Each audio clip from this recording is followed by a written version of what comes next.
While the pandemic is at its peak, a woman self-isolates in a cabin, only to find that a serial killer is stalking her. Tom watches a reality TV show called Trap Stars alone in his apartment. When he gets bored, he looks at photos of his ex-girlfriend, but he gets pissed over this and throws out a wig she used to own. Soon, someone rings the doorbell, and he greets Lauren, whom he met on a dating app. The two talk over some alcohol, and it doesn't take long before things escalate. Before Tom can get what he wants, Lauren excuses herself to go to the bathroom. As Tom waits, someone calls his phone, but no one answers on the other end of the line. Just then, he starts hearing his own voice echo from across the room. Following the sound, he finds the phone that called him on the floor, which has his number registered with a derogatory name. He then grabs a knife, thinking that there's an intruder. Suddenly, a masked man chokes him with a crowbar and tackles him to the ground. While Tom is being suffocated, Lauren is busy taking pictures in the bathroom. When she gets out, she catches the masked man leave before she finds Tom's lifeless body on the floor. Elsewhere, Vicky stands on the side of the road waiting for her friend to pick her up. Stacy, her friend, arrives shortly after, but she needs Vicky to drive as she's too hungover. On the road, Stacy apologizes that she needs to put Vicky in quarantine. Her roommates are too paranoid about the pandemic, and it doesn't help that Vicky is from New York. Stacy adds that she also feels responsible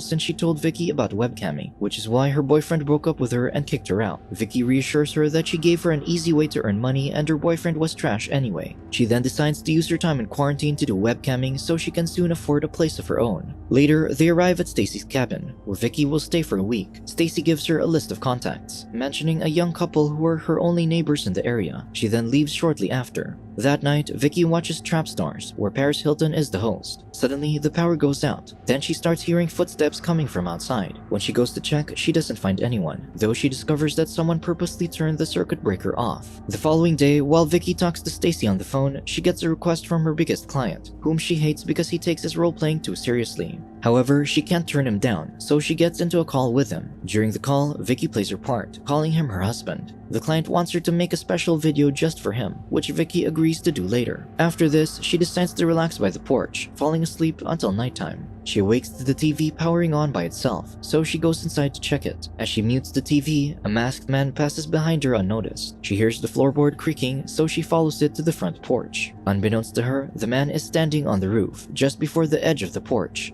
Luckily, Vicky decides to go back inside, saving her from encountering him. The following day, Vicky wakes up to find that there's no Wi-Fi or electricity in the house. She leaves a voice message for Stacy, telling her that she's in the mood but has no material to work with. Just then, someone rings the doorbell, and it's the handyman she called, who turns out to be a little too attractive. The handyman tells her that her cables were cut, but it's probably caused by a curious animal. He puts a temporary fix to restore her Wi-Fi, then says he'll return to fix it for good. Before he leaves, the handyman notices the tension between him and Vicky, but she keeps her composure and remains professional. That afternoon, she takes a relaxing bath while watching Trap Stars. Suddenly, one of her biggest fans, Jazzy, requests a call. She greets him and asks him for updates on his life, to which he gladly shares. Jazzy also asks her for updates, and she goes on to tell him that she has moved back to her hometown. Because there's no electricity, Vicky adorns the house with Christmas lights and jack-o'-lanterns later that night. After this, she returns to the tub to create the video for her annoying client. Just then, the pizza delivery man arrives, so Vicky goes to pay him. He then asks if he can use her bathroom, which Vicky reluctantly permits. As he does his business, he fails to notice a man's shadow passing by the window. When the delivery man gets out of the bathroom, he casually sits on the sofa, asking if he could take a puff at Vicky's cigarette. She agrees, then goes on to share the horrific story of the cabin. He says that a man tormented the family who stayed there for 2 weeks, and made the parents watch as he killed the kids. Before the delivery man leaves, Vicky confirms if he's sure it's the same cabin. He then admits that he might be wrong. As the delivery man drives back to his workplace, he finds his path blocked by a dead deer. Just then, the masked man springs from the back seat and kills him. The following day, Vicky goes on an afternoon jog when someone starts chasing her. When the woman grabs her shoulder, Vicky jumps, only to discover that she's Sheriff Rogers with her nephew, Deputy Wayne.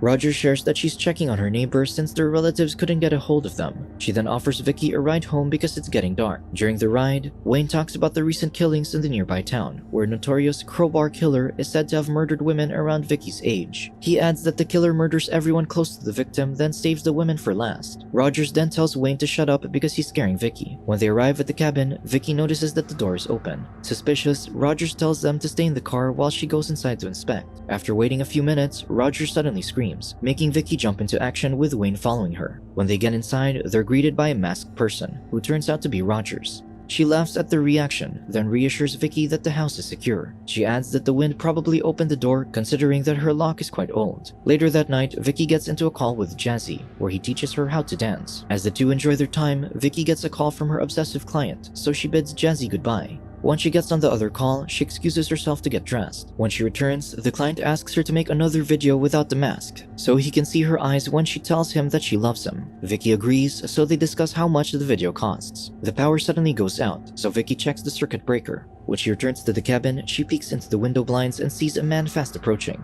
Scared, she immediately gets a knife and calls Sheriff Rogers, reporting that someone is outside her house. However, it'll take her 30 minutes to get there, so she tells Vicky to hide in the meantime. Just then, a man taps Vicky on the shoulder, and this leads her to accidentally slash his face. She screams at the man, asking him who he is. He replies that he's Max Daniels, the neighbor. Vicky quickly apologizes, then Max says that he used to smoke with Stacy, so he came to visit when he realized that someone was staying at the cabin. Just then, Max notices Vicky's costume, so she quickly covers herself up and heads upstairs to get dressed. As Max waits in the living room, he sees Vicky's webcamming page, which has a notification for an incoming call. Just then, Vicky walks in with a first aid kit to tend to Max's wound. Later on, the two smoke together while watching Vicky's favorite reality show. Max can't believe how ridiculous it is, but Vicky is a fan. Just then, she shares that she saw Max's kids when she was heading to the cabin with Stacy. However, Max says that they're staying with his ex for the next 2 weeks since they broke up 6 months ago. Suddenly, someone knocks on the door and it's the sheriff. Vicky apologizes for the false alarm, but Rogers wants to look around to check. Not wanting the officers to see what they're smoking, she refuses and explains that she has company. Since there's no other car parked outside, Wayne wonders if she's sleeping with the neighbor, which Vicky shrugs off. Before leaving, Rogers instructs her to tell Max that he should call his family, who's worried sick about him. After this, Max says he needs to go home and feed his dog. He gives Vicky a small hug, then proceeds to leave. The following day, Vicky goes on an afternoon run when she passes by Max's house. There, she hides in the bushes to watch him chop wood. Later that night, Max picks her up in his buggy, inviting her to ride with him. Vicky giddily joins him and they later head to his house. While there, Vicky notices a photo of Max's family with another man. He shares that it's his ex-wife's new boyfriend, and he leaves the photo there for when the kids visit him, so they think that everything is okay. Vicky apologizes for being nosy, then says that she understands since her boyfriend split up with her and kicked her out of his place too. Afterward, the two talk some more, and Vicky tries to kiss Max. However, he politely refuses, saying that he's not ready. Later, Max drives her back to the cabin, and during the ride, he apologizes for the awkward situation. He reassures her that he thinks she's very beautiful, and Vicky replies that she thinks he's handsome. When she gets into the cabin, she suddenly gets greeted by a man swinging a bar at her. Vicky manages to avoid being hit, grabs a knife, and runs into the woods. The man follows her and she trips, allowing him to catch up. She starts screaming and the man calms her down, saying that they simply had a misunderstanding. He then explains that he's Jake, Stacy's cousin, who works as a truck driver. He usually crashes in the cabin when he's working up the coast, and this is one of those instances. When he reckons that Vicky doesn't believe him, he gives up and heads back to the cabin.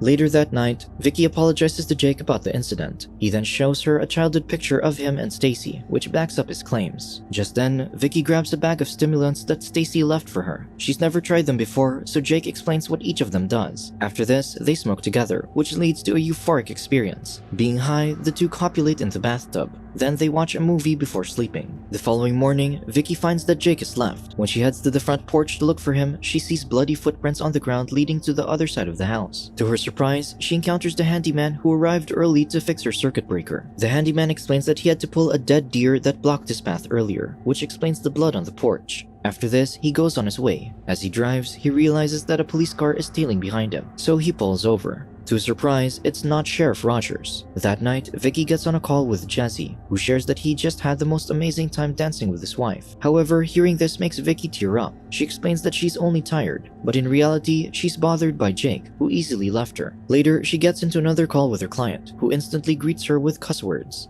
He claims that she hasn't been loyal, and this infuriates him. However, Vicky doesn't like this treatment, so she drops the call. After this, she decides to go out for a walk to relax. Just then, she passes by Max, who's busy digging a hole while there's a large bag at the back of his truck. This scares her, so she runs, and Max chases after her. She screams when he catches up to her, but Max calms her down. He then explains that he was digging a grave for a dead deer that he found at the side of the road. After this, he asks if Vicky could lend a hand, and she agrees. As Max continues to dig, he asks what Vicky did after he dropped her off the other night. She replies that she hung out with Stacy's cousin, to which Max simply comments that it's cool. Meanwhile, Vicky can't help but doubt Max's excuse about the deer, so she attempts to open the bag where the carcass is. However, Max suddenly appears behind her, asking if she could hand him his cigarettes. Vicky gets flustered, then quickly grabs the cigarettes. Just then, Max slips and falls into the grave, which hurts his ankle. He asks Vicky for help, who hesitates but ends up helping anyway. After this, they head to Max's house, where Vicky puts an ice pack on his leg. There, she asks if she could borrow a sweater, so Max tells her to go upstairs where a bunch of his ex's stuff is. She heads there and finds a sweater, but she also discovers a secret room where a laptop has a tab opened on her page. She also finds the wedding invitation of the actual couple that lived in the house, as Max is only pretending to be the husband. Vicky realizes that he's her obsessive client, but she plays it cool when he suddenly peeps in, saying that dinner's ready. While they eat, Max shares that he saw her webcamming page when he was at her place.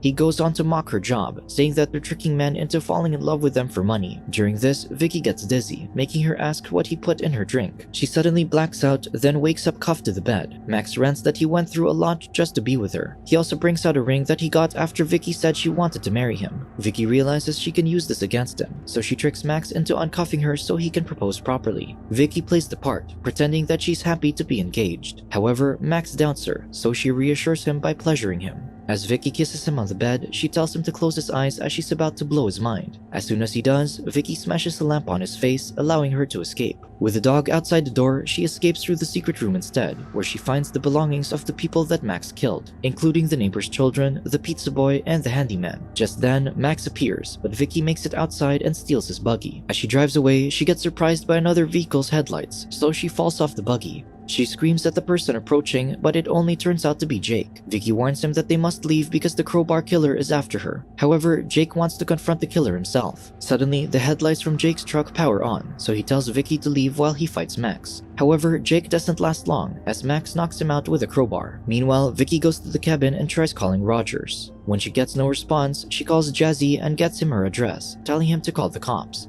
Suddenly, Max enters Vicky's room and Jazzy sees him through the webcam. As Jazzy threatens him, Max smashes the laptop, and it falls into the tub, electrifying it. Vicky hides under the bed while Max continues about his love for her, adding that he killed her ungrateful ex-boyfriend. When he heads for the door, she smashes a bottle on his head, but he remains standing. Enraged, he chokes Vicky, telling her that she's as disappointing as the other women. Fortunately, Jake appears and stabs Max with a knife, but he quickly overpowers him by relentlessly punching him. He then attempts to electrocute Jake in the tub, but Vicky recovers and stabs Max. After this, she pushes him into the water, where he gets electrocuted. Just then, the screen zooms out, revealing that Vicky's story is simply a movie that the Trap Stars contestants are watching. They discuss how they knew Max was the killer, but they're more amazed that they were featured in the film. Subscribe to watch more videos like this, turn on notifications and leave a like to help the channel out. Thank you for watching.